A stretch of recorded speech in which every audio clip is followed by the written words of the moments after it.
ఇంకొకటి ఎక్కడ ఏదో చూసినాం ఈ ఒక వార్త గాజా స్కూల్పై ఇజ్రాయెల్ దాడి 100 మందికి పైగా మృతి గాజా నగరంలో విలపిస్తున్న పాలస్తీనియన్ తమ బంధువులు కోల్పోయి విలపిస్తున్న పాలస్తీనియన్ అనేటువంటి ఒక మాట చెప్తున్నారు.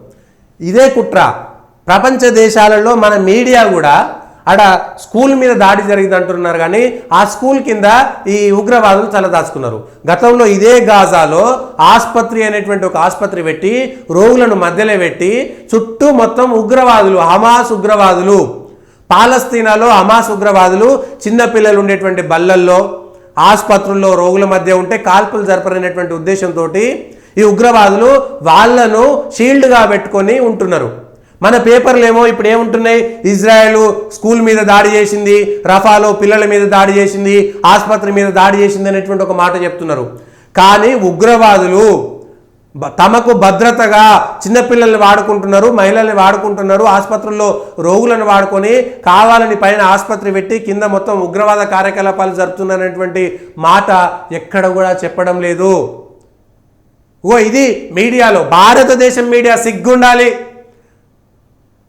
ఒకే అంశం పైన కనీసం దాని వెనక ఉన్నటువంటి అంశాలని గాజాలో ఆసుపత్రుల మీద జరిగినటువంటి దాడి అని రాస్తున్నారు, ఇవాళ పిల్లల మీద జరిగినటువంటి దాడి అని రాస్తున్నారు. ఏం చేయాలి మరి? ఇజ్రాయెల్ మీద దాడి జరపకుండా మన మీడియా ఆపుతుందా? ఇజ్రాయెల్ వాళ్ళ జాగాలో వాళ్ళు ఉంటారు. ఇజ్రాయెల్ మీద పాలస్తీనా కానీ లెబనాన్ కానీ లేకపోతే ఇంకొక దేశం కానీ ఇజ్రాయెల్ కాల్పుల విరమణ చేస్తుంది. ఇజ్రాయెల్ మీద ఇతర ఏ దేశం కూడా ఒక్కసారి కూడా కాల్పులు జరపదు అనేటువంటి ఒక పత్రం ఏమైనా రాసిస్తారా? మీరు రాసివ్వరు. కానీ మళ్ళీ లేని ఒక పాలస్తీనా మీద ఒక కృత్రిమమైనటువంటి జాలి కలిగే విధంగా వార్తలు రాస్తుంటారు. ఇవాళ స్కూల్ పైన దాడి జరిగిందనేటువంటి వార్త రాశారు, కానీ ఆ స్కూల్ కింద ఆ స్కూలు నెపంతో అక్కడ ఉగ్రవాదులు దాని కింద తలదాచుకొని అక్కడ ఉగ్రవాద కార్యకలాపాలు జరుపుతుంది హమాస్ అనేటువంటి మాట ఎందుకు చెప్పట్లేదు? ఇది తేడా. రిపోర్టింగ్లో న్యూస్లో ఇది జరుగుతున్నది. ఇన్ని సంవత్సరాల నుంచి కూడా ఇదే. ప్రతి అంశాన్ని భారతదేశంలో ఉన్నటువంటి మీడియాకి ఏం పుట్టింది రోగం? వాళ్ళైనా రాయొచ్చు కదా, పాలస్తీనాలో ఏం జరిగింది, అసలు పాలస్తీనా చరిత్ర ఏంది, ఇజ్రాయెల్ చరిత్ర ఏంది, ఎప్పుడు పాలస్తీనా పుట్టింది, ఇజ్రాయెల్ మీద ఎవరు దాడి చేసిర్రు, ఇజ్రాయెల్ని కబ్జా చేసింది ఎవరు, పాలస్తీనా కబ్జా చేసింది ఎవరు, ఒట్టోమన్ సామ్రాజ్యం ఎప్పటిదాకా ఉన్నది, బ్రిటిష్ వాళ్ళు ఎప్పటిదాకా ఉన్నారు, ఎవరు కొనుక్కున్నారు, ఇజ్రాయెల్లో ఉన్నటువంటి వాళ్ళ జాతి ఎందుకు అంతరించింది, ఇవన్నీ రాయాలి కదా. ఈజిప్టులో సంస్కృతి నాగరికత ఎవరు అంతం చేసిర్రు, ఇరాన్లో సంస్కృతి నాగరికత ఎవరు అంతం చేసిర్రు, జుడాయిజం ఎందుకు పోయింది, పార్సీ నాగరికత ఎందుకు అంతమైంది, ఈ ప్రపంచంలో లేకుండా ఎందుకు పోయింది, పార్సీలు ఎందుకు యూదులు ఇజ్రాయెల్ వదిలిపెట్టి పక్కకు పోయిర్రు, ఇవి కదా చరిత్ర చెప్పాల్సింది. ఇవాళ ఇజ్రాయెల్ పాలస్తీనా అనేటువంటి అంశంలో ఏ ఒక్కరూ నిజం చెప్పలేనటువంటి పరిస్థితిలోకి వెళ్ళిపోయింది. పాలస్తీనా మీద కృత్రిమమైనటువంటి ప్రేమను కల్పించేటువంటి ప్రయత్నం భారతదేశంలో ఉన్నటువంటి మీడియా చేయడం కూడా శోచనీయం, విడ్డూరం, సిగ్గులేనితనం అనేటువంటి విషయాన్ని స్పష్టంగా చెప్పుకోవచ్చు. ఇంతకంటే దారుణం ఏమవుతుంది? ఇంతకంటే దారుణం ఇంకేముండదు. కన్ఫర్మ్ కాని టికెట్తో రైలు ఎక్కితే దించేస్తారు. రిజర్వేషన్ టికెట్ నిబంధన అమలుపై రైల్వే బోర్డు కీలక ఆదేశాలు. ఇప్పటికే ఈ రైల్వేల ప్రయాణానికి సంబంధించినటువంటి ప్రభావము భారతీయ జనతా పార్టీ కేంద్రంలో ఉన్నటువంటి ప్రభుత్వంపై తీవ్రంగా పడ్డది.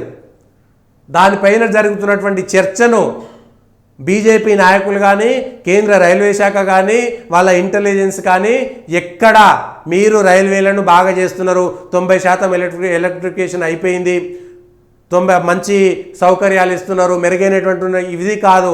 రైల్వేలో భారతదేశంలో రైళ్ళు ప్రయాణాలని భారతీయులు ఎందుకు పెట్టుకుంటారు?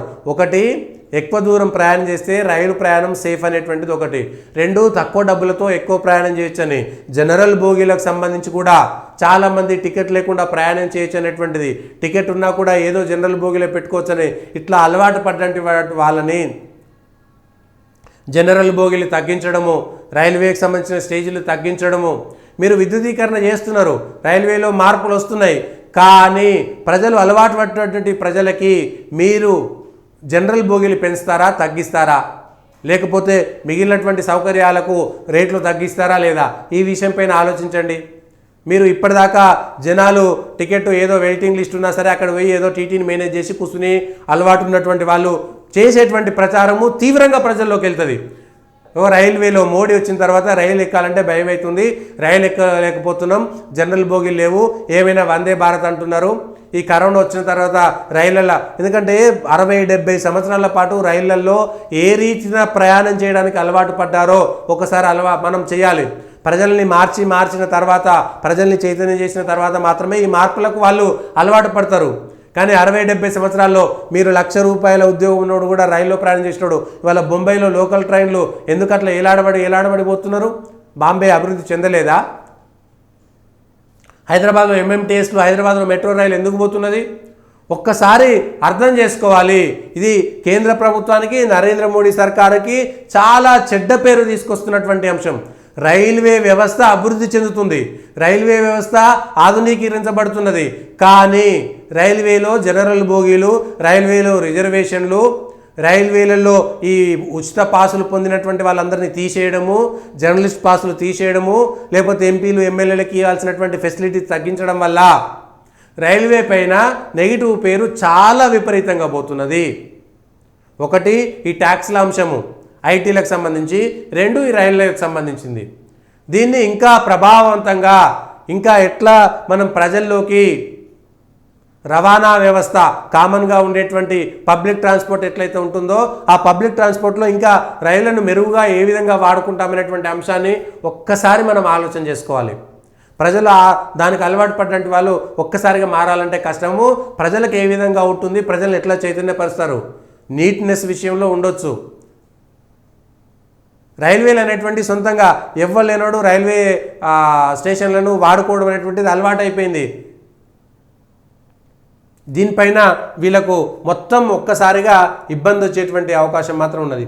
ఇక హైదరాబాద్లో లేకులు లేఅవుట్లు మొత్తం చెరువులన్నీ, మీర్పేట మంత్రాల చెరువు 30 ఎకరాలు కబ్జా అయింది, బడంగపేటలో కుల్లోనుకుంటా 10 ఎకరాలు కబ్జా అయింది, బాలాపూర్ గుర్రం చెరువు 24 ఎకరాలు కబ్జా అయింది, బాలాపూర్ పెద్ద చెరువు 15 ఎకరాలు కబ్జా అయింది, బాలాపూర్ బురాన్ ఖాన్ చెరువు 50 ఎకరాలు, బాలాపూర్ ఎర్రకుంట 32 ఎకరాలు, జిల్లాలగూడ, మీర్పేట, తాళ్ళ చెరువు, జల్పల్లి, నల్ల చెరువు, రామంతపూర్ పెద్ద చెరువు, చిన్న చెరువు, నాచారం హెచ్ఎంటీ నగర్ చెరువు, నాచారం పటేల్కుంట, కాప్రా చెరువు 42 ఎకరాలు, ఇట్లా వందల ఎకరాలు హైదరాబాద్ రంగారెడ్డిలో దాదాపుగా 900 చెరువులు, కుంటలు కబ్జా అయినాయి. 1-2 కాదు.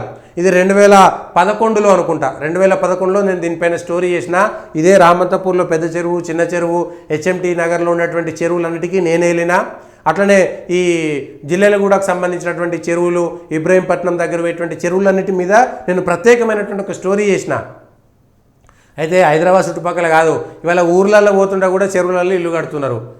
ఏది ఈ కటకాలవల వెంచర్లు వేస్తున్నారు, లేకపోతే వాటిపైన వచ్చేటువంటి మత్తడిలో వెంచర్లు వేస్తున్నారు. ఈ చెరువులకు నీళ్లు పోవు, చెరువులకు నిండితే నీళ్లు రావు. రేపు పొద్దుగాల ఆడ నీళ్లు నిండుతాయి, కథం అయిపోతుంది. హైదరాబాద్లో నీళ్ళు ఎందుకు వస్తున్నాయంటే హుస్సేన్ సాగర్ సంబంధించినటువంటి నాలాలన్నిటి కబ్జా అయిపోయినాయి. ఆ కబ్జా అయిన తర్వాత నీళ్ళే వస్తాయి. మరి ఏమొస్తాయి? ఎవరిది తప్పు? పేదరికంతో కట్టుకున్నది తప్ప, అనుమతి ఇచ్చినటువంటి అధికారుల తప్ప. వాళ్ళిద్దరికీ వంతకాగి ఓట్ల రాజకీయం కోసం ప్రజాస్వామ్యాన్ని పక్కన పెట్టి, నిబంధనలు పక్కన పెట్టినటువంటి రాజకీయ నాయకుల తప్ప. చెరువులో ఎర్రజెండాలు కడతారు, లేకపోతే ఇంకోడో వచ్చి చెరువులో భూములు వేస్తారు, ఏదో గుడిసెలు వేస్తారు. వాటన్నిటికీ అక్కడ కాపాడాలన్నా కాపాడొద్దా? ప్రకృతి విరుద్ధమైనటువంటి ఏ చెరువులైతే ఇవాళ వర్షం పడకపోవచ్చు, ఇంకో 2 ఏళ్ళకు వర్షం పడితే అవన్నీ మనం ఎక్కడ నిజాంపేటలో చూసినాం కదా, ఏవేవో లేఅవుట్లన్నీ నిజాంపేట చెరువులలో మొత్తం మునిగిపోయినాయి. చెరువులలో మొత్తం ఇల్లు కట్టి వాళ్ళ 1,000-100 కోట్లు సంపాదించారు. వాళ్ళే రాజకీయ నాయకులు అయ్యారు, వాళ్ళే ఎమ్మెల్యేలు అయ్యారు, వాళ్ళే ఎంపీలు అయ్యారు. లేకపోతే ఆ కబ్జా చేసిన దగ్గర రాజకీయ నాయకులు 100,000 కోట్ల రూపాయలు చేశారు. నిన్న ఇక్కడ కూడా అదే చేశారు. శాస్త్రీపురంలో ఇండ్లు కూలగొట్టారు. హైదరాబాద్లో 40-50 సంవత్సరాల నుంచి జరుగుతున్నటువంటిదంతా కబ్జాల రాజకీయమే. ఆ కబ్జాలు చేసినప్పుడు రాజకీయ నాయకులకు డబ్బులు ఇస్తారు, వాళ్ళు సప్పుడే కూర్చుంటారు. పేదోళ్ళ పేరు మీద గుడిసెలు వేపించి వాళ్ళ పేరు మీద ఇవన్నీ చేపిస్తుంటారు. ఇవాళ గ్రామాలలో కూడా జరుగుతుంది. వ్యవసాయం ఉన్నటువంటి గ్రామాలలో కొంత పట్టణీకరణ పెరగడంతో గ్రామాలలో చెరువులు కూడా, ఇది కుంటలు కూడా, ఈ కుంటలలోకి వచ్చేటువంటి ఈ కట్టుకాలువలు, ఫీడర్ కెనాల్స్ అంటాం కదా, FTL కానీ అన్ని గ్రామాల స్థాయిలో కూడా ఇబ్బడి ముబ్బడిగా వెంచర్లకు ఏ విధంగా మీరు అనుమతులు ఇస్తున్నారనేటువంటిది రాష్ట్ర ప్రభుత్వం ఒకసారి గుర్తించాలి. గ్రామాలల్లో వాడికి రోడ్డు ఉండదు, వాడు 100 ఎకరాలతోటి వాడు వెంచర్ వేస్తాడు. వెంచర్ వేసినాక 100 మంది కొంటారు. కొన్న తర్వాత ఈ 100 మందికి న్యాయం జరగాలి కాబట్టి ఆ వెంచర్లో FTL పోయిందా, ఏం పోయిందా, లేకపోతే ఫీడర్ కెనాల్ పోయిందా, కుంటకు పోయే నీళ్లు పోయేది దారి ఉందా, అవన్నీ పక్కన పోతాయి. ఆ తర్వాత నీళ్ళు వస్తే మళ్ళీ వాళ్ళే మొత్తుకుంటారు, నీళ్ళు వస్తుంటే ప్రభుత్వం ఏం చేయట్లేదని. కొనేటప్పుడు భూములల్లా చెరువులల్లా కొనేటువంటి పద్ధతి ఏంది? అనుమతి ఇచ్చినటువంటి అధికారుడు ఉరి తీసినా తప్పలేదు. చెరువులల్లా కబ్జాలు చేసినటువంటి వాళ్ళని, దానికి అనుమతి ఇచ్చినటువంటి వాళ్ళని, చూసి చూడకుండా వదిలేసినటువంటి అధికారులను ఉరిదీయాలి. అందరిని ఉద్యోగం తొలగించారనుకో, రేపు పొద్దుగాలు వచ్చినోడు భయపడతాడు. చెరువు అది మేము అమ్మ ముట్టుకోము, మా ఉద్యోగం పోతుందంటే అప్పుడు భయపడతారు. ఒక్కొక్క ఉద్యోగి GHMCల అధికారులు ఎవడైతే ఇచ్చిండో కోట్ల రూపాయలు పడుగలుగుతారు. ఇవాళ మొత్తం అదే అయిపోతుంది. రైల్వే లైన్లు, రైల్వే భూములన్నీ కబ్జాలు అయిపోతాయి, చెరువులన్నీ కబ్జా అయిపోతాయి. దాన్ని అభివృద్ధి అనుకొని మనం తిరుగుతుంటాము. అది మనం చేయాల్సినటువంటి పని, అంతకంటే ఇంకెక్కువే ఉంటుంది. ఇవి ఈరోజు ఉన్నటువంటి వార్తలు అనుకున్నటువంటి వాస్తవాలు, విశ్లేషణ. దయచేసి పొలిటికల్ వాయిస్ను లైక్ చేయండి, సబ్స్క్రైబ్ చేయండి, షేర్ చేయండి, కామెంట్ కూడా చేయండి.